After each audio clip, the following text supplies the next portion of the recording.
이슈파이터 2부 들어가겠습니다. 평창 동계올림픽 폐막식이 열렸던 어제 이명박 전 대통령의 아들이죠. 이시영 씨가 참고인 신분으로 검찰에서 비공개 조사를 받았습니다. 이시영 씨에 대한 조사는 결국 이명박 전 대통령 소환 조사를 위한 징검다리 성격이 짙은 걸로 보이는데요. 2부에서는 이명박 전 대통령 의혹을 한번 총정리해보는 시간을 가져보겠습니다. 이재화 변호사님 나오셨습니다. 어서 오십시오. 네, 안녕하세요. 너무 안 나오시는 거 아닙니까? 오랜만에 나왔습니다. 자주 좀 오시죠. 네, 알겠습니다. 방금 전과 이 카메라가 돌아가니까 바로 입장이 바뀌신. 네, 김한 한겨레 21 기자님 오셨습니다. 어서 오십시오. 네, 안녕하세요. 네, 이슈파이터 처음 나오시는 거예요? 네, 처음 나왔습니다. 자주 나오세요? 네, 알겠습니다. 평창 올림픽이 끝났습니다. 너무 아쉬워요. 네. 어떤 경기 제일 재밌게 보셨어요? 저는 뭐 컬링 경기를. 컬링. 네, 마늘 소녀들. 네, 하여튼 뭐 전 경기를 다 본 것 같습니다. 그러니까 너무 재밌죠. 저는 잘 몰랐는데 이번에 처음 봤어요. 자꾸 보니까 룰이 눈에 들어오더라고요. 그러니까요. 네. 예. 그러니까 우리 가족들도 룰을 잘 몰랐는데 제가 다 네. 설명을 해드렸죠. 컬링 선수로 한번. 아니요, 저는 뭐 모든 스포츠를 다 좋아하니까. 그러시구나. 네.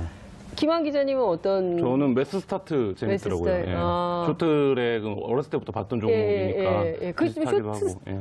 좀 우리가 이번에 좀 시들해진 것 같아. 그죠? 다른 종목 워낙 잘하는 그러니까요. 새로운 종목들이 종목이 막 눈에 띄니까 약간 좀 시들해지는 감이 없지 않아 있는 것 같은데 평창 올림픽이 끝났기 때문에 또 주목받는 한 분이 있습니다. 네. 바로 그분. 제일 뜨거운 핫한 인물 저희가 이제 다루려고 하는데요. 이명박 전 대통령의 아들이 어제 검찰 소환을 받았습니다. 네, 그렇습니다. 여러 가지 의혹에 대해서 집중 조사를 받은 걸로 전해지고 있는데요. 어떤 의혹들인지 그리고 이명박 전 대통령이 받고 있는 의혹 한번 쫙 정리를 좀 해주시면 좋겠습니다. 네, 이명박 전 대통령을 네. 향하고 있는 의혹은 크게 세 갈래로 구분할 수 있는데요. 네. 하나는 이제 온 국민이 물었던 다스는 누구 겁니까? 네. 와 관련된 이 다스 실소유주와 관련된 여부를 규명하는 수사가 지금 진행이 되고 있습니다. 네. 뭐 이제는 많이 아시지만 한 번 더 정리를 해드리면 다스가 사기업인데 왜 대통령의 소유인 것이 중요한 것이냐 이렇게 묻는다면 그 안에 여러 가지 범죄 혐의들이 잉태가 되어 있고 그것들이 이제 뭐 단적으로 얘기를 하면 탈세나 횡령 문제 그리고 비자금 조성을 통한 하고 그것을 회수해오는 과정에서의 직권남용 문제 그리고 최근에 이제 검찰 수사에서 밝혀진 삼성이나 현대차가 변호사비를 대납했다라는 대통령 임기 재임 중에 뇌물 문제 이런 것들이 이제 이 다스 실소유주 문제와 연관이 되어 있고요. 또 한 가지는 이제 국정원 특활비 부분입니다. 그렇죠. 이 부분은 박근혜 전 대통령 시절에도 이제 이미 국정원이 그런 부분들이 혐의들이 상당 부분 인정이 됐는데 이명박 정부 시절에 국정원 전 기조실장들이 이 부분들에 대한 진술을 하고 그다음에 이명박 대통령의 집사라고 불리는 이제 김백준, 네. 김희중 비서관들도 이 부분을 직접 받았다. 대통령의 지시가 있었다라는 부분들을 진술을 지금 한 상태이기 때문에 국정원 특활비를 최소 6억 원 정도는 이명박 전 대통령의 지시나 묵인 속에서 받았다. 그러면 이 부분도 이제 뇌물로 정리가 될 수 있을 것 같고요. 또 한 가지 부분은 애초에는 가장 빨리 수사가 진행이 되다가 김관진 전 장관의 영장이 기각되면서 조금 주춤하게 됐던 군 사이버 사령부 정치 개입 부분입니다. 그래서 이 부분도 지금 근데 최근에 그 경찰과 공조 속에서 네. 이른바 이제 레드펜 작전이라는 거를 시행했다라는 그렇죠. 것들이 새로운 혐의로 좀 등장하고 있는 상태이기 때문에 이 부분에 관련된 혐의 이거는 이제 직권남용이 되겠죠. 그 부분이 동시에 지금 수사가 진행되고 있는 상태입니다. 이 변호사님, 예. 다 합치면 몇 년입니까? 사실은 뭐 죄수로는 네. 박근혜 전 대통령이 많은데. 제목은 더 많죠. 네, 제목은 많은데 예. 재질이나 죄질. 질의 면에서는 예. 이명박 대통령이 그러니까 질이 더 안 좋거든요. 더 나쁘다. 예. 특히 이제 뭐 도곡동 그 다스의 소재 문제는 네. 법률적으로 보면 차명으로 돼 있으면서 세금 한 푼도 안 냈잖아요. 그러니까. 조세 포탈이라는 거예요. 조세 포탈이고 거기에 비자금 조성해서 개인적으로 뺀 거는 횡령이거든요. 업무상 그렇죠. 횡령. 예. 업무상 횡령이 뭐 이게 50억 이상이면 10년 이상의 형이잖아요. 네. 10년에서 무기까지 가능한데 이거 최소로 잡도 몇백억은 된단 말이에요. 그렇죠. 네? 그다음에 뇌물 부분도 140억 회수 과정에서 40억 지금 나온 게 네. 삼성으로부터 40억 네. 그다음 특활비 6억 이 부분도 뇌물이 딱 떨어져. 이건 뭐 박근혜 전 대통령 같은 경우는 직접 안 받은 측면이 좀 있잖아요. 네, 예. 그 부분을 최순실이 받은 제3자 뇌물수수회 같은 경우는 부정한 청탁이 있었는지 여부가 이제 쟁점이 될 수 예, 있는데 예. 이거는 다스가 이명박 대통령 소유로 이제 굳어지고 있고 네. 그럼 직접 뇌물을 수수한 거란 말이에요. 네. 본인이 대통령이 뇌물을 받았다는 그 자체에서 그 이후에는 다툴 게 없어지는 겁니다. 대통령이 직접 뇌물 받은 다 얘기할 것도 없다. 없죠. 네.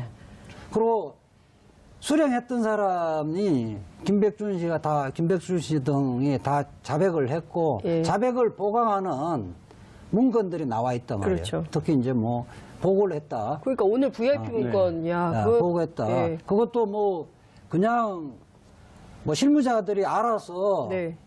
작성을 한 거지 내한테 보고되지 않았다고 부인하기 어려운 게 이명박 대통령이 청와대에서 나오면서 이삿짐에서 나온 거기 그러니까요. 때문에 예. 빼박이죠. 빼박. 예.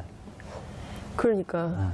그래서 몇 큰일이에요, 년, 큰일. 몇 년입니까? 그래서 몇 저는 뭐 년입니까? 최순실이 20년 받았잖아요. 최순실 20년. 그 정도는 최소 나올 거라고. 아, 이명박 전 대통령 20년. 예. 구형 20년. 아니, 구형은 뭐 별로 구형이 의미가 아니라 없고요. 실제 선거예요. 실제로 선고가 선고 20년. 예. 아, 저는 뭐 구형은 구형은 얼마 나올까요? 박근혜 전 대통령하고 이명박 전 대통령 같이 세트로 예, 세트로. 무기 구형이 될 가능성이 상당히 높아요. 최소 25년 이상. 최소 25년 이상 네. 세트로 무기 간다.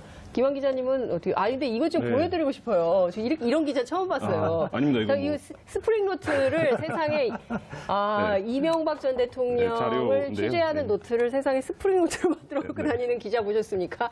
네. 김한 기자님, 네. 한겨레 20일. 네. 저는 뭐 제가 법률 전문가는 아니기 때문에 네. 구형이나 선고까지는 정확하게 예상하기는 어렵지만 네. 어쨌든 지금 워낙에 혐의들이 많이 있고 그리고 이제 또 법 쪽의 일각에서는 그런 얘기 하시는 분들도 있어요. 이게 이른바 이명박 정권의 핵심 비리라고 할 수 있는 자원외교나 4대강을 안 건드리고 그러니까, 있는 예. 상황이다. 예. 뭐 그런 것까지 포함해서 이제 더 수사가 확대될 경우에는 좀 예측하기 어려울 정도의 네. 상황이나 범죄 혐의들이 드러날 수도 있는 상황이 아닌가 뭐 이런 생각도 그러니까 듭니다. 어제 제가 어느 자리 갔더니 대통령인 줄 알고 뽑았더니 도둑놈을 뽑은 것 같다. 이런 얘기를 하는데 아니, 그러니까 지금 재벌이 막 네. 다 예. 대통령이 왜 대통령이 됐느냐, 네. 되려고 했느냐, 장사하기 위해서 된 것이 너무 드러나는 거예요. 장사하려고 예. 자기 장사하려고 네, 공익적 요소는 전혀 네. 없고 어떻게 하면 돈을 벌까, 돈 빼먹을까만 생각을 했던 거고. 돈을 빼먹을까. 예. 예. 차명재산 이것은 나쁜 게요. 예. 공직을 뭐 국회의원도 했고 서울시장도 했고 대통령도 했는데 예. 그 오랜 기간 동안 다 숨긴 거 아니에요. 그렇죠. 국민들을 다 숨긴 예. 거 아니에요. 그러니까 제가 다스 내부 취재를 했을 때 네. 다스 내부에서도 이제 그런 얘기들 해요. 정치 권력을 획득하는 방법으로 회사를 키워온 거 아니냐는 거를 공공연히 알고 있고 네.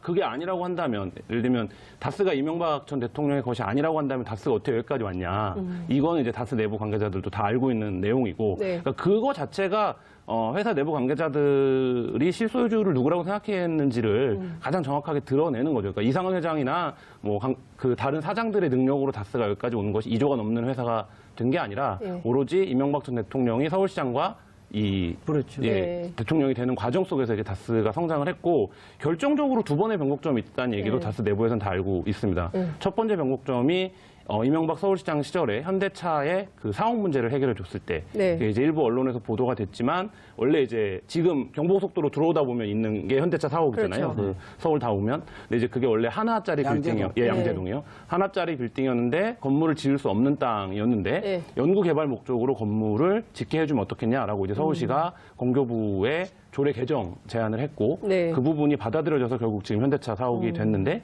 그 이후에 물량이 확 늘어났다. 이게 이제 다스 관계자들 증언이고 또 한 가지는 이 사면 문제 포함해서 정몽구? 현대차 회장. 대통령이 된 이후에 네. 그러니까 했던 과정에서 확 또 조 단위로 매출이 늘어나는 과정인데 이 두 가지 부분이 다스의 성장에 결정적이었기 때문에 이것은 그 다스의 실소유주인 이명박 전 대통령이 정책 권력을 획득한 이후에 네. 행정적으로 문제를 풀어서 또는 법률적으로 문제를 풀어서 다스를 키워온 과정이라고 다스 내부에서는 다 증언을 하고 있습니다. 지금 근데 서울시장 할 때부터 해서 계속 권력을 자기 재산을 불리는 수단으로 삼았는데 지금 드러난 게 삼성현대고 그밖에 다른 재벌들도 있을 거라는 게 다스에서 일했던 그 제보자들의 얘기잖아요. 그러니까 그렇지. 재벌이 어디까지 나올지 지금 모르는 거예요. 그렇지 않겠습니까?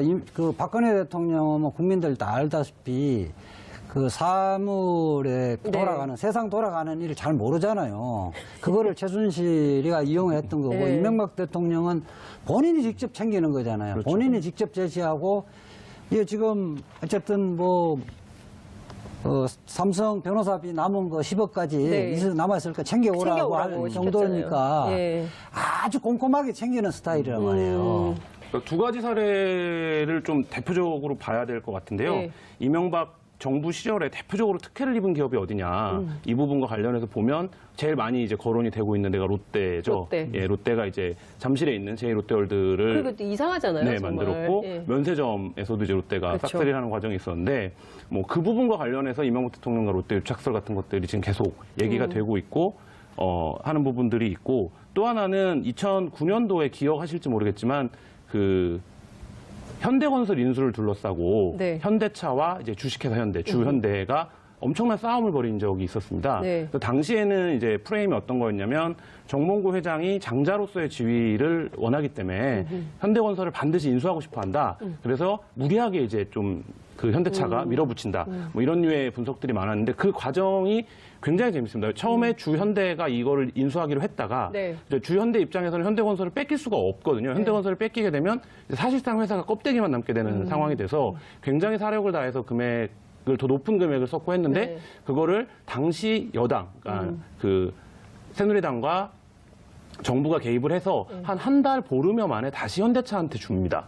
이 과정이 있고 그 이후에 다스가 엄청나게 물량을 또 싹쓸이하는 과정들이 있거든요. 이게 그 현정훈 회장이 뺏겼다는 게 그 얘기군요. 그렇죠. 예. 그 당시에 이제 그게 주현대가 받기로 그러니까 네. 주현대가 제일 협상 대상자가 되고 나서 뒤집어지는데 한 달 보름 정도 걸렸거든요. 그러니까 거기도 권력 개입이 있었다. 그게 이제 그 정도 5조가 넘는 네. 오고 이제 정부가 들어갔었는데 네. 정부 자금이 공적 자금이 들어가 있었기 예, 때문에 예. 개입을 할 수밖에 없었고 그때 근데 현대건설이 UAE 원전을 컨소시엄으로 맞아요, 맞아요. 예, 참여를 하기로 한 상태여서 향후에는 엄청나게 이제 노른자가 될 수 있는 뭐 이런 과정들이 있었는데 일각에서 어떤 분들은 그 과정들을 다 설계한 게 아니냐 뭐 이런 의혹을 이제 제기하는 분들도 다 있습니다. 그런 걸 설계해놓고 빼먹을 생각을 해놓고 판을 짠 거다. 네, 결과적으로 놓고 보면 그렇게 해석해도 추정이 다 무리가 없는 정도로 지금 진행이 되어 있는 상태입니다. 현대건설 사장할 때 이명박 네. 대통령 이건 공공연한 비밀인데 예. 이 아파트 들어오잖아요. 예. 아파트의 남쪽에 정문을 배치를 했다가 중간에 그 옆에 동쪽에 자기가 땅을 사요. 그래서 설계 변경을 강요를 해요. 그래요. 동쪽으로 다시 이렇게 정문을 정문을 다시 뚫어야 만들어버리면 돼. 예. 그렇게 하면 자기 땅이 이렇게 오르잖아요. 가격이 오르잖아요. 예. 그거는 뭐 현대건설 사진상 공개하는 비밀이에요.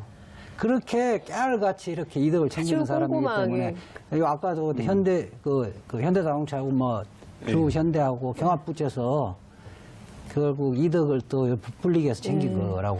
아니 근데 가능성이 그렇게 높죠. 돈이 많은 분이잖아요. 원래 그 돈이- 제가 그 영포 빌딩에 네. 제가 개업을 했잖아요. 1999년도에. 아, 진짜요? 그때 임대인이 이명박이었어요.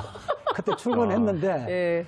그때 유명한 일화가 있어요. 네. 이게 이제 그때 당시에는 이제 연세 알고 드신 들어가셨습니까? 모르고 들어가셨어요? 모르고 들어왔죠. 네. 연세든 저는 이제 임대차 계약서 보고 알았는데 네. 연세든 변호사들이 여름에 보통은 6월 중순 정도는 덥잖아요. 네. 중앙냉난방 그렇죠, 하니까 6월 말까지 에어컨을 안 틀어줘요.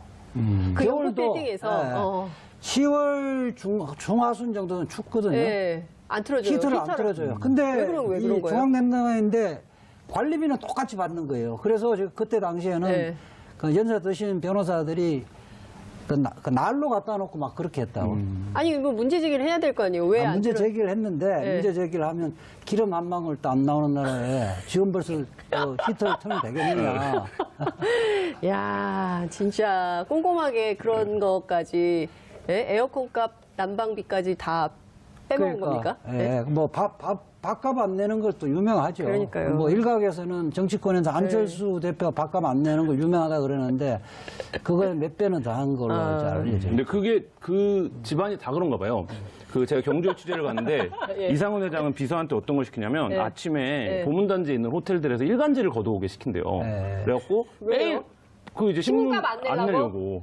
그래갖고 그 자기가 호텔을 돌면서 예. 그러니까 그 비서들은 좀 눈치가 보이잖아요. 예. 아무리 뭐 현대 것도 있고 뭐 이렇다고 예, 하더라도 예. 근데 이제 그 정도로 아니 그 똑똑하다고 신문값 하더라고요. 얼마나 한다고 그러니까 우리 생각에는 그걸 그런데. 참 그거를 안 내고 그러니까 있는 사람이 더 한 것 같아요. 아, 예. 그럼요. 예, 김재정 씨가 처남이잖아요. 예, 예. 처남 맨날 이제 경기고 동창들한테 불만을 이야기를 하는 게 지금까지 아니 차명을 몇십 년 동안 차명 재산을 관리를 했으면 단 1푼이라도 줘야 될 텐데 단 지어낸 게 한 푼도 없다라고 투덜거렸다는 거 지금 아닙니까?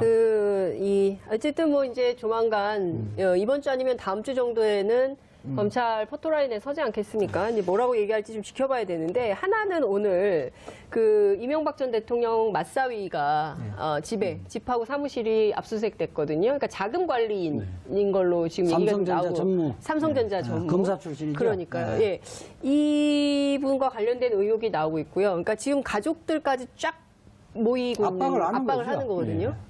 그러니까 본인이 그 실토를 하지 않으면 어쨌든 아들 네. 김윤옥 여사 있죠. 예, 예. 그다음 사위 있죠. 다 줄줄이 사실은 개별적으로 다 구속영장 쳐도 다 돼요? 발부될 가능성이 상당히 높아요. 지금. 예. 아들 이동영 씨 같은 경우는 실질적으로 일감 몰아주기라든지 횡령에 실질적으로 다 관여를 됐거든요. 그리고 돈 전달하는 과정에 실제로 다 관여돼 있잖아요. 네. 그러니까 그러면- 이 이명박 전 대통령의 재산 형성 과정이 그러니까 BBK 사건도 그렇고 다스 그렇고 왜 이렇게 복잡하고 어렵냐? 네. 아예 핵심이 뭐냐라고 제가 이제 다스 관계자들한테 물었을 때에 모두가 했던 공통적인 대답이 뭐냐면 차명이기 때문이라는 거예요. 그러니까 이명박의 모든 재산, 이명박 전 대통령의 모든 재산이 다 차명 관리되고 있는 거죠. 예. 그러니까 예를 들면 어떤 A라고 하는 재산 내역이 실제 그 A의 것인지 아니면 이것이 이명박 전 대통령 의 것을 위탁 관리하는 것인지에 대한 확인 같은 것들이 필요하고 이거는 당연히 그러면 처남이라든지 뭐 사위라든지 아들이라든지 뭐 이런 식으로 이제 관리를 할 수밖에 없는 구조가 되기 때문에 그러면 이제 여기서 한국 사람들이 보고 그거는 뭐 처남 거 아니야? 그건 형님 거 아니야? 뭐 이렇게 이제 되는데 그 모든 내역들을 차명으로 이명박 전 대통령을 정점으로 하는 이른바 이제 가족 비즈니스 체계 그리고 이명박 전 대통령은 거기서 공직선거를 나와야 되기 때문에 이 차명 재산을 여태까지 한 거의 20년 가까이 그 선거에 나온 게 이제 96년도에 처음 예. 선거에 나왔나요? 그러니까 그 이후로 한 번도 이제 진실되게 얘기한 적이 없는 상황인 거죠. 그러니까 뭐 그리고 이 가족들은 당연히 이명박 전 대통령의 재산을 보호해야, 그러니까 이것이 이명박 대통령 것이 아니다라고 네. 이제 보호해야 하는 역할들을 맡았던 것이고, 그러니까 그 과정들이 지금 깨져나가고 있는 것이 아닌가 하는 생각이 듭니다. 그러니까 그렇게 차명 관리를 해서 들통이 안 나려면 관리하는 청계재단 그러니까. 사무국장이나 관리하던 사람들에게 예. 두둑하게 좀 주고 평생 네. 먹고 살 걸 줘야 줘야 되는데 되는데 짠돌이어서 짠돌이. 짠돌이어서 아마 월급쟁이들 이상으로 절대 돈을 안 줬을 겁니다. 그건 뭐 제 직감이 맞을 거예요. 그러니까요. 지금 보면 막 댓글이 막 들어오고 있는데요. 역시 이재호 변호사님 시원하고 선명하게 말씀하십니다. 이 변호사님 얼굴 좋아지셨어요. 아니 방송 분장을 해서 그랬어요. 또 한 분께서 MB 집안이 다 그런가 봐요. 크크크 하셨어요. 진짜 그러네요. 짠돌이. 근데 제가 궁금한 게 이거 차명재산 다 금융실명제법 위반이잖아요. 그 이것도 부동산은 그렇죠. 네. 그 부동산은 그렇게 하면 실제 이제 부동산 같은 경우는 몇 년 동안 차명으로 보여주면 껍데기 다 뺏기겠죠. 추징금 추징금. 어쨌든 그 추징금이라 그러나 하여튼 그 대상이 되는 것이고 그 다른 부분은 차명으로 소유하는 것 자체가 불법이 아닌 부분도 있죠. 네. 그러니까 지금 보면 자금을, 그러니까 뇌물을 수수하고, 그 다음에 이를테면 재벌, 뭐 삼성이 됐든 현대가 됐든 뭐 롯데가 됐든 또 뭐 SK 얘기도 요새 나오던데 SK가 됐든 뭐 어찌됐든 이 재벌을 관리하거나 돈을 받는 통로가 사위였다면 이 사위도 당연히 처벌- 점검이 되는 거죠. 예. 그렇죠. 그렇게 봐야 될 것 같고요. 지금 뭐 이 사건이 핵심적으로 검찰 수사가 활기를 띠고 풀려나가는 게 김백준 씨의 진술이 그렇죠. 결정적이었던 것이잖아요. 그리고 김백준 씨와 이제 두 명의 재산관리, 청계재산 사무국장이었던 이병모 씨와 이영배 씨의 증언이 결정적이었는데 이분들이 다 창구 역할을 했던 거고요.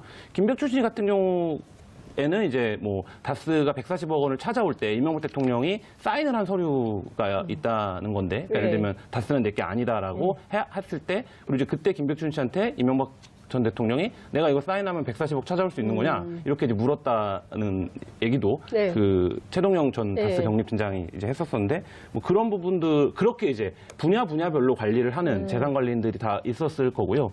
그 사위도 역시 마찬가지로 그렇고, 지금 이제 일각에서 제기하는 거는 뭐 인도네시아나 이런 해외에도 네.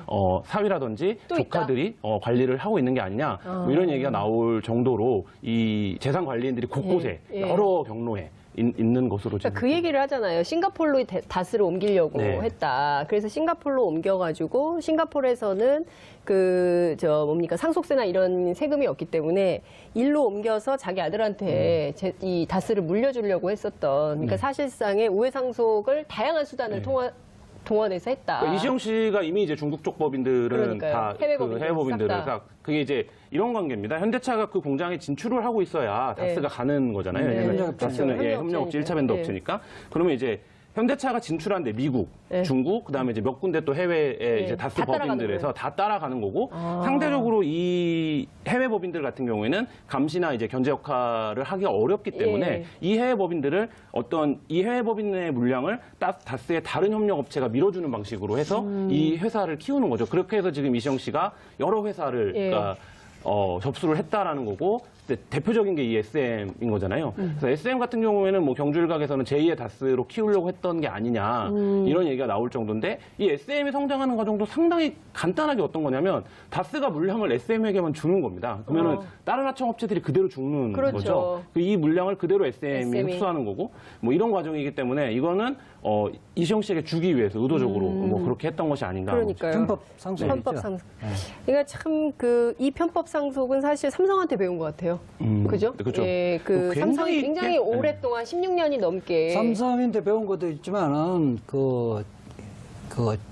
옛날에 뭐 현대도 마찬가지였어요. 예. 탈세, 뭐 편법 그 부분은 기업들이 다 그렇게 네. 했고, 이명박 대통령도 그렇게 해서 불을 챙겼던 거죠. 지금 원천은 현대자동차, 현대건설 있으면서 형성한 부잖아요. 예. 구곡동 땅. 그렇죠. 예. 그걸 부를 기초로 해서 한 거니까, 그건 결국은 월급쟁이가 그러니까요. 월급쟁이가 예. 그렇게 부를 형성한다는 건 말이 안 되죠. 말이 안 되는 예. 거죠. 그러니까 결과적으로 보면 범죄 행각 속에서 축적된 부기 때문에 이거는 다시 국민 재산으로 토해내야 되지 않을까 이런 생각이 좀 드는데, 제가 그 얘기 좀 여쭤보고 싶어요.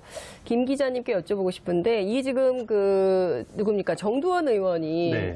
자기 요양원 가면 얘기하겠다는 네. 경천동지할 일, 네. 그게 가족과 관련됐는데 네. 김윤옥 여사일 가능성을 언급했어요. 네.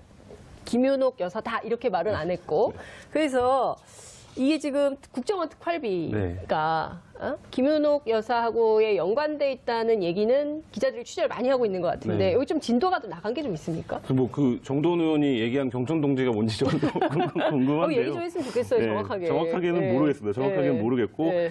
국정원 특활비 관련해서 그때 이제 검찰이 브리핑을 할 때 특이점은 좀 있었죠. 그때 이제 의도적으로 네. 김윤옥 여사가 그 돈을 직접 사용한 것으로 그렇죠. 얘기를 해서 네. 그 당시에도 이게 딱 그 문장을 사실 안 넣어도 되는데 네, 이제 국정원 검찰이. 특활비를 네. 썼다라고 얘기를 하면 되는데, 이제 김윤옥 여사를 특정한 부분이 하나 있었고, 아니, 그리고 갖다 줬다는 거 아니에요? 그렇죠. 김희중 씨에 따르면은 네.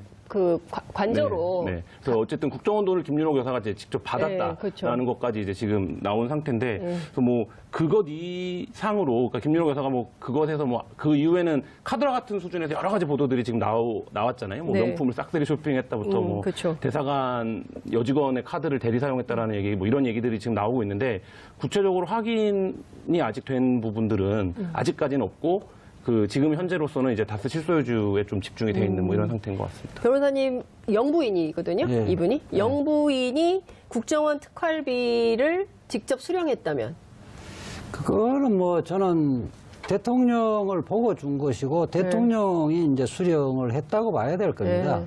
그런데 이제 김윤옥 여사는 처벌 대상 아니에요? 통상적으로 이제 부부가 했을 때 한 명만 고명을 처벌. 했을 때는 한 사람으로 이렇게 처벌을 할 텐데 특히 이제 김윤옥 여사는 김윤옥 여사 단독으로 받을 수 있는 자격이 안 되고 대통령의 부인이기 때문에 받았던 거 아니겠어요? 그렇죠. 그러니까 그거는 제3자에게 준 뇌물이라 보기를 어렵고 직접 대통령이 준 뇌물이라 보게 될 텐데 문제는 이명박 대통령이 만약에 이 수사에 협조를 안 하고 이렇게 되지면 은밀하게 보면 또 제3자로 볼 가능성이 있어서 피해자로 입건할 소지도 있는 거예요. 그래서 지금 태도를 보고 네. 지금 아까 그 아들 또 사위. 현재는 참고인 신분을 해놨잖아요. 참고인 신분이어도 진술거부 고지를 다 한 상태에서 진술 조서를 받았을 거예요. 그거는 언제든지 피해자로 전환됩니다. 아, 그래서 그 부분은 이제 우리 대한민국의 아버지들은 아들 문제라든지 딸 문제가 건들리면 마음이 흔들리잖아요. 네, 그렇죠. 그 카드를 자기의- 빈칸을 남겨둔 거예요, 검찰. 히딩크하고 사진도 찍어줬잖아요. 자기 아들. 그렇죠, 2년도에. 저기 네. 서울시장 할 서울시장 때 할 때. 자기 아들만 불러가지고 히딩크 감독하고 사진 찍었던. 그건 범죄가 아니니까. 아, 이건 범죄는 아니지만 그렇게까지 부정이라고 아꼈던, 볼수 있죠. 아꼈던, 네. 그러니까 그렇게까지 아꼈던 아들이 언제 피의자로 전환될지 모르는 상황에 온 거네요. 그 부인도, 그죠? 그렇죠. 부인도 그렇고 아들도 그래서 그렇고 검찰은 사위, 예? 그 항상 그 여유룸을 남겨둬요. 룸을 네. 이 정도 됐으면 스스로 나오셔라. 그렇게 안 하면 예. 이동영 씨 신변은 저희들이 고민을 좀 해봐야 되겠네요. 이렇게 이야기하면 뭔 말인지 알죠. 검찰이 그렇게 얘기합니까? 그 정도는 합법의 영역이니까요. 이동영 씨 신분을 저희가 어떻게 해야 될지, 그 다음에는 김윤옥 여사를 좀 그렇죠. 모셔서 말씀을 좀 들어봐야 될지, 참고인 그렇죠. 조사를 해봐야 될지 모르겠습니다. 그러면 김윤옥 씨 특활비 같은 경우에는 국정원에 갖다 준 직원들이 있을 거기 때문에 예를 들면 그러니까 그 국정원 직원이 직접. 네, 갖다 준 직원이 있을 거기 때문에 그 부분에서도 검찰이 상당 부분의 내용들을 이미 파악을 하고 있을 예. 거예요. 그러니까 예를 들면 근데 이제 그 과정에서 국정원 내에서도 이건 뭐 여기까지 제가 정확하게 취재한 내용은 아니지만 그 영부인에게 이제 특활비를 주는 경우가 그 전에는 없었기 때문에 뭐 그 부분과 관련해서의 국정원 내부의 여러 소문들이 원세훈 원장 당시에 있었다라는 게 이제 국정원 제가 취재할 때 네. 들었던 내용 가운데 하나인데 뭐 김윤옥 여사에게 특활비를 주는 게 썩 매끄러운 과정은 아니었다 국정원에서도. 예. 그러니까 저는 참 이런 대통령을 뽑았어요, 우리가. 부자 될 줄 알고. 우리가 다 부자 될 줄 알았는데 한 명만 부자가 됐으니. 그러니까 그 이명박 대통령이 이런 비리들을 감추기 위해서 국정원이나 사회부사령부를 네. 동원해서 어떻게든 그 박근혜 대통령이 당선되도록 네. 했었고 아마 그 5년이 지나면 자기 거는 다 묻어질 것이다. 라고 생각을. 튀어나올 바퀴벌레가 없을 거라 생각했는데 네. 검찰은 튀어나온 바퀴벌레는 다 잡게 돼 있거든요. 증거가 나오면 네. 기소를 안 할 수가 없어요. 근데 바퀴벌레가 너무 많이 나왔어요. 그러니까 구속을 안 할 수가 없어. 아무리 봐줄라 해도 네. 튀어나온 바퀴벌레가 네. 한 5개 나오면 구속시켜야 되는데 네. 여기는 수백 개가 나왔으니까 예, 수백 개가 나왔으니까 그냥 넘어갈 어쩔 수 수 없네요. 없어요. 사이버 사령부 이게 진짜 심각한 범죄거든요. 그렇죠. 예. 그러니까 이게 뭐 국정원이 정치 개입을 했다랑도 또 차원을 좀 달리하는 그러니까 그렇죠. 군이 우리 국민을 상대로 해서 작전을 벌인 건데 그 작전이 지금 심지어 댓글을 달고 이런 수준의 우리가 알고 있는 게 아니라 아이디를 직접 수집해 갖고 네. 그 아이디의 신원을 경찰과의 공조를 통해서 확인을 하고 그 아이디를 파괴하는 공작을 했다라는 게 지금 레드펜 작전의 핵심이거든요. 네.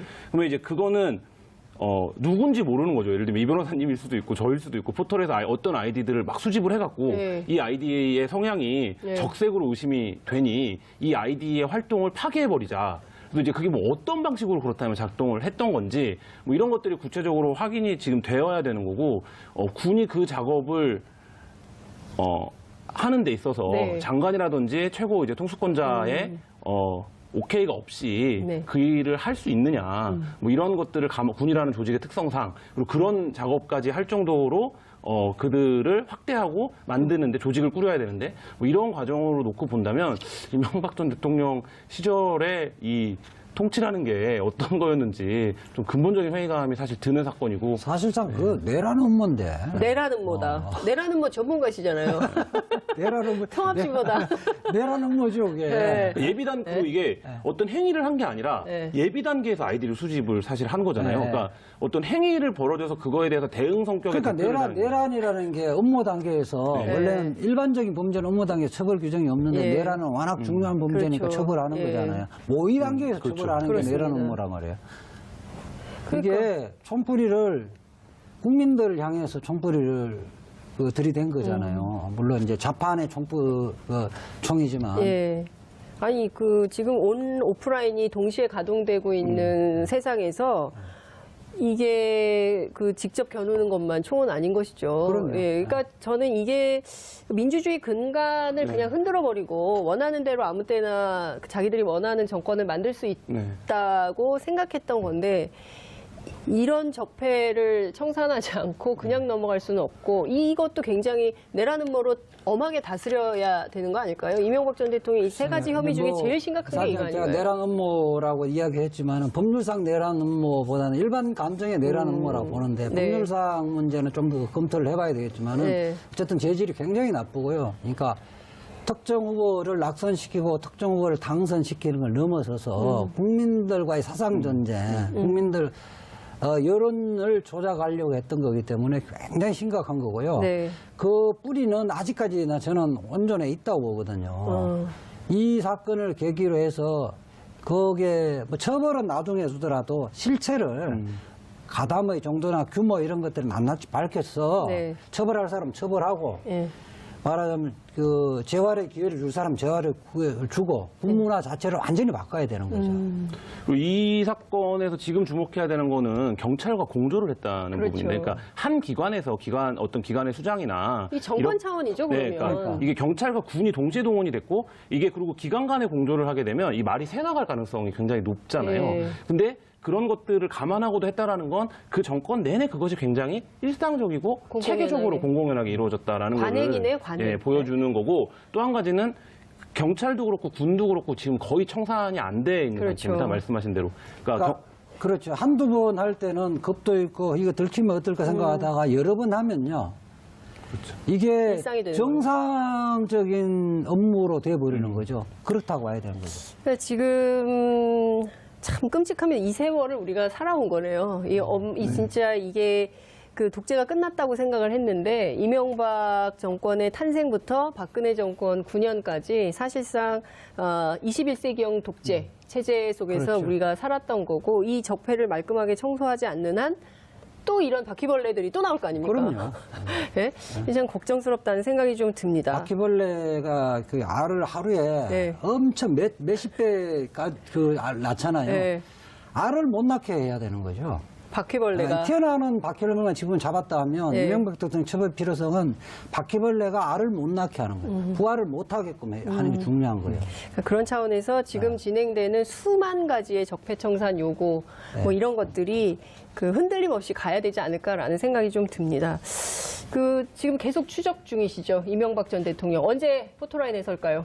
저는 뭐 이르면 다음 주, 늦어도 근데 이제 또 패럴림픽 일정이 있고 네. 여러 가지 정무적인 고려들이 있을 텐데 한 달까지 끌지는 않지 않을 거다. 않을까. 예, 이제 그리고 검찰이 더 부를 사람이 사실 안 남아 있습니다. 이상은 회장만 형식적으로 네. 부르고 나머지는 이미 소환할 사람 다 소환했습니다. 그렇게 해서 기록 검토를 하고 피의자 신문조서의 질문사항이 다 완성돼지면 저는 다음 주 초 정도는 소환할 거로 보고 다음 주 초. 소환하면 구속이다? 구속영장 청구할 거고요. 알겠습니다. 뭐 100% 영장 발부되겠죠. 이런 것들이 이제 이 다스 실소유주 문제와 연관이 되어 있고요. 또 한 가지는 이제 국정원 특활비 부분입니다. 그렇죠. 이 부분은 박근혜 전 대통령 시절에도 이제 이미 국정원이 그런 부분들이 혐의들이 상당 부분 인정이 됐는데 이명박 정부 시절에 국정원 전 기조실장들이 이 부분들에 대한 진술을 하고 그다음에 이명박 대통령의 집사라고 불리는 이제 김백준, 네. 김희중 비서관들도 이 부분을 직접 받았다, 대통령의 지시가 있었다라는 부분들을 진술을 지금 한 상태이기 때문에 국정원 특활비를 최소 6억 원 정도는 이명박 전 대통령의 지시나 묵인 속에서 받았다. 그러면 이 부분도 이제 뇌물로 정리가 될 수 있을 것 같고요. 또 한 가지 부분은 애초에는 가장 빨리 수사가 진행이 되다가 김관진 전 장관의 영장이 기각되면서 조금 주춤하게 됐던 군 사이버 사령부 정치 개입 그러니까요. 부분입니다. 그래서 이 부분도 지금 근데 최근에 그 경찰과 공조 속에서 네. 이른바 이제 레드펜 작전이라는 거를 시행했다라는 그렇죠. 것들이 새로운 혐의로 좀 등장하고 있는 상태이기 때문에 이 부분에 관련된 혐의 이거는 이제 직권남용이 되겠죠. 그 부분이 동시에 지금 수사가 진행되고 있는 상태입니다. 아, 이 변호사님. 예. 다 합치면 몇 년입니까? 사실은 뭐 죄수로는 네. 박근혜 전 대통령이 많은데 제목은 더 많죠. 제목은 많은데 예. 재질이나 그 죄질. 질의 면에서는 예. 이명박 대통령이 그러니까 질이 더 안 좋거든요. 더 나쁘다. 예. 예. 특히 이제 뭐 도곡동 그 다스의 소재 문제는 네. 법률적으로 보면 차명으로 돼 있으면서 세금 한 푼도 안 냈잖아요. 그러니까. 조세 포탈이라는 거예요. 음. 조세 포탈이고 거기에 비자금 조성해서 개인적으로 뺀 거는 횡령이거든요. 업무상 그렇죠. 횡령. 예. 업무상 횡령이 뭐 이게 50억 이상이면 10년 이상의 형이잖아요. 네. 10년에서 무기까지 가능한데 이거 최소로 자도 몇백억은 된단 말이에요. 그렇죠. 네? 그다음에 뇌물 부분도 140억 회수 과정에서 40억 지금 나온 게 네. 삼성으로부터 40억, 네. 그다음 특활비 6억 이 부분도 뇌물이 딱 떨어져. 이건 뭐 박근혜 전 대통령 같은 경우는 직접 안 받은 측면이 좀 있잖아요. 네, 예. 그 부분을 최순실이 뭐 받은, 제3자 뇌물 수수회 같은 경우는 부정한 청탁이 있었는지 여부가 이제 쟁점이 될 예, 수 있는데 예. 이거는 다스가 이명박 대통령 소유로 이제 굳어지고 있고 네. 그럼 직접 뇌물을 수수한 거란 말이에요. 네. 본인이 대통령이 뇌물을 받았다는 그 자체에서 그 이후에는 다툴 게 없어지는 겁니다. 대통령이 직접 뇌물 받은 다 얘기할 것도 없다. 없죠. 예. 그리고 수령했던 사람이 김백준 씨 등이 다 자백을 했고 예. 자백을 보강하는 문건들이 나와 있단 말이에요. 그렇죠. 특히 이제 뭐 보고를 했다. 그러니까 오늘 VIP 문건, 야, 그거. 보고했다. 예. 그것도 뭐 그냥 뭐 실무자들이 알아서 네. 작성을 한 거지 내한테 보고되지 않았다고 부인하기 어려운 게 이명박 대통령이 청와대에서 나오면서 이삿짐에서 나온 거기 그러니까요. 때문에 예. 빼박이죠. 빼박. 예. 그러니까. 그래서 몇 큰일이에요, 년입니까? 몇 년입니까? 그래서 몇 년입니까? 최순실이 20년 받았잖아요. 최순실 20년. 그 정도는 최소 나올 거라고. 아, 이명박 전 대통령 20년. 예. 구형 20년. 아니, 구형은 뭐 별로 구형이 의미 아니라 없고요. 실제 선거예요. 실제로 선고가 선고 20년. 예. 아, 저는 뭐 구형은 구형은 얼마 나올까요? 박근혜 전 대통령하고 이명박 전 대통령 같이 세트로 예, 세트로. 무기 구형이 될 가능성이 상당히 높아요. 최소 25년 이상. 최소 25년 이상 네. 세트로 무기 간다. 김한 기자님은 어떻게? 아 근데 이거 좀 네. 보여드리고 싶어요. 저 이런 기자 처음 봤어요. 아닙니다. 이거 자, 뭐. 스프링 노트를 세상에 네. 이명박 전 대통령을 자료인데요. 취재하는 네. 노트를 세상에 스프링 노트로 만들어 갖고 네. 다니는 기자 보셨습니까? 네. 김한 기자님, 네. 한겨레 20일. 네. 저는 뭐 제가 법률 전문가는 아니기 때문에 네. 구형이나 선고까지는 정확하게 예상하기는 어렵지만 네. 어쨌든 지금 워낙에 혐의들이 많이 있고 그리고 이제 또 법 쪽의 일각에서는 그런 얘기 하시는 분들도 있어요. 이게 이른바 이명박 정권의 핵심 비리라고 할 수 있는 자원외교나 4대강을 안 건드리고 그러니까, 있는 예. 상황이다. 예. 뭐 그런 것까지 포함해서 이제 더 수사가 확대될 경우에는 좀 예측하기 어려울 정도의 네. 상황이나 범죄 혐의들이 드러날 수도 있는 상황이 아닌가 뭐 이런 생각도 그러니까 듭니다. 어제 제가 어느 자리 갔더니 대통령인 줄 알고 뽑았더니 도둑놈을 뽑은 것 같다. 이런 얘기를 하는데 아니, 그러니까 지금 재벌이 막 네. 다 예. 대통령이 왜 대통령이 됐느냐, 네. 되려고 했느냐, 장사하기 위해서 된 것이 너무 드러나는 거예요. 장사하려고 예. 자기 장사하려고 예, 공익적 요소는 전혀 예. 없고 어떻게 하면 돈을 벌까, 돈 빼먹을까만 생각을 했던 거고. 돈을 빼먹을까. 차명재산 이것은 나쁜 게요. 예. 공직을 뭐 국회의원도 했고 서울시장도 했고 대통령도 했는데 예. 그 오랜 기간 동안 다 숨긴 거 아니에요. 그렇죠. 국민들 다 숨긴 예. 거 아니에요. 그러니까 제가 다스 내부 취재를 했을 때 예. 이슈파이터 2부 들어가겠습니다. 평창 동계올림픽 폐막식이 열렸던 어제 이명박 전 대통령의 아들이죠. 이시영 씨가 참고인 신분으로 검찰에서 비공개 조사를 받았습니다. 이시영 씨에 대한 조사는 결국 이명박 전 대통령 소환 조사를 위한 징검다리 성격이 짙은 걸로 보이는데요. 2부에서는 이명박 전 대통령 의혹을 한번 총정리해보는 시간을 가져보겠습니다. 이재화 변호사님 나오셨습니다. 어서 오십시오. 네, 안녕하세요. 너무 안 나오시는 거 아닙니까? 오랜만에 나왔습니다. 자주 좀 오시죠. 네, 알겠습니다. 방금 전과 이 카메라가 돌아가니까 바로 입장이 바뀌신. 네, 김한 한겨레 21 기자님 오셨습니다. 어서 오십시오. 네, 안녕하세요. 네, 이슈파이터 처음 나오시는 거예요? 네, 처음 나왔습니다. 자주 나오세요? 네, 알겠습니다. 평창 올림픽이 끝났습니다. 너무 네. 아쉬워요. 어떤 경기 제일 재밌게 보셨어요? 저는 뭐 컬링 경기를. 컬링, 네, 마늘 소녀들. 네, 하여튼 뭐 전 경기를 다 본 것 같습니다. 그러니까 너무 재밌죠. 저는 잘 몰랐는데 이번에 처음 봤어요. 자꾸 보니까 룰이 눈에 들어오더라고요. 그러니까요. 네. 예. 그 우리 가족들도 룰을 잘 몰랐는데 제가 다 네. 설명을 해드렸죠. 컬링 선수로 한번. 아니요, 저는 뭐 모든 스포츠를 다 좋아하니까. 그러시구나. 네. 김한 기자님은 어떤? 저는 매스 스타트 재밌더라고요. 매스 스타트. 쇼트랙은 어렸을 때부터 봤던 종목이니까 그 비슷하기도 쇼트 하고. 예. 좀 우리가 이번에 좀 시들해진 것 같아. 그죠? 다른 종목 워낙 잘하는 그러니까요. 종목들이 새로운 많이 종목이 막 눈에 띄니까 약간 좀 시들해지는 감이 없지 않아 있는 것 같은데 평창 올림픽이 끝났기 때문에 또 주목받는 한 분이 있습니다. 바로 제일- 그분. 제일 뜨거운 핫한 인물. 저희가 이제 다루려고 하는데요. 이명박 전 대통령의 아들이 어제 검찰 소환을 받았습니다. 네, 그렇습니다. 여러 가지 의혹에 대해서 집중 조사를 받은 걸로 전해지고 있는데요.